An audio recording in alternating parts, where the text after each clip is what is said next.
আজকের রেসিপি ছানা। ছানা তৈরি করার জন্য লাগবে 1 লিটার দুধ, 3-4 টেবিল চামচ ভিনেগার।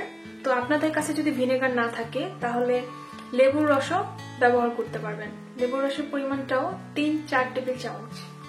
সাধারণত 3 টেবিল চামচ ভিনেগারই ছানা হয়ে যায়, কিন্তু মাঝে মাঝে দেখা যায় যে 3 টেবিল চামচে হয় না, একটু বেশি পরিমাণের ভিনেগার লাগে।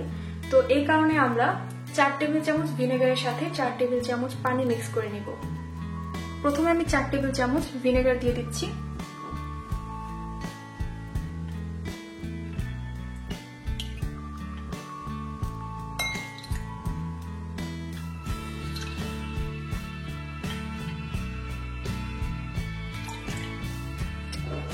এখন আমি পানি দিচ্ছি 4 টেবিল চামচ।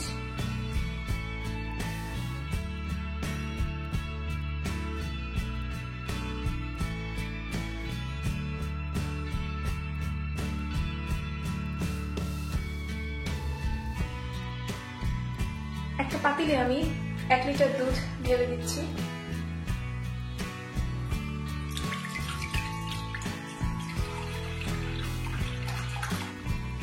দুধটাকে সারাক্ষণ নাড়তে হবে, না নাড়লে নিচে পুড়ে যাবে।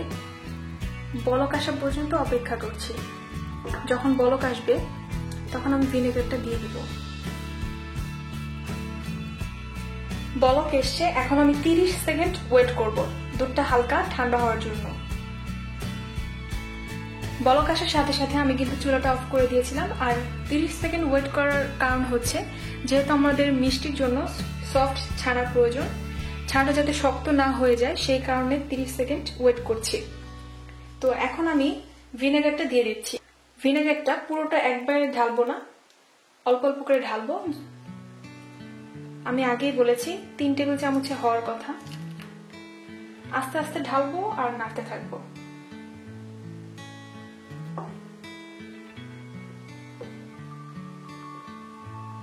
যখন দেখবেন যে মিল্ক সলিডটা একদম আলাদা হয়ে গেছে, ঠিক তখনই ভিনেগারটা দেয়া বন্ধ করে দিবেন।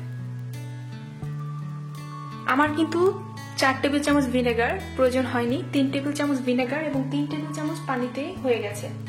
তো ভিনেগার বেশি দিলে কিন্তু আবার ছানাটা শক্ত হয়ে যায়, সেদিকেও খেয়াল রাখতে হবে। এখন এভাবে আমি 3-4 মিনিট রেখে দিব। ছানাটা ছাকার জন্য আমি একটা সুতি কাপড়ের নিচে স্ট্রেনার দিয়ে নিয়েছি। সুতি কাপড়ের বদলে আপনারা চিজ টাওয়েল ইউজ করতে পারেন। এখন আমি ছানাটাকে ছেঁকে নিব।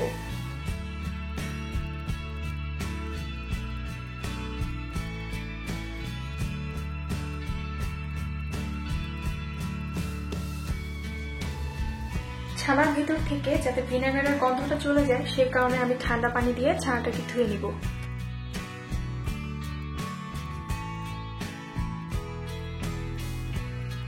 এখন কাপড়টাকে উঠিয়ে এভাবে হাত দিয়ে চিপে পানিটাকে ফেলে দিতে হবে।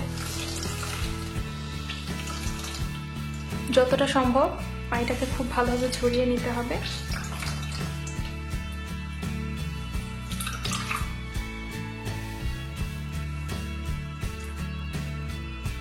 ছানার ভিতরে যাতে এক্সট্রা পানিটা ঝরে যায় সেই কারণে আমি সিঙ্কে ঝুলিয়ে রেখেছি। তো আপনাদের সুবিধা মতো বিভিন্ন জায়গায় আপনারা এভাবে ঝুলিয়ে রাখতে পারেন। এভাবে আমি 1 ঘন্টার জন্য পানিটা ঝরতে দিব। মাঝে মাঝে এসে একটু হাত দিয়ে চিপে পানিটা ফেলে দিতে হবে। তো 1 ঘন্টা পর ফিরে আসছি। 1 ঘন্টা হয়ে গেছে, আমি কাপড়টা থেকে ছানাটাকে বের করে নিলাম। পানিগুলো একদম সম্পূর্ণ ঝরে গেছে। অবশ্যই খেয়াল রাখবেন ছানার মধ্যে যাতে কোনো পানি না থাকে। পানি থাকলে যেটা হবে, ছানাটা শক্ত হয়ে যাবে এবং মিষ্টি কিন্তু গোল হবে না, শক্ত হয়ে যাবে। তো এই মেথড ফলো করে আপনারা যদি বাসায় ছানা বানান, অবশ্যই আপনাদের ছানা সফট হবে। এই ছিল আজকের রেসিপি। আল্লাহ হাফেজ।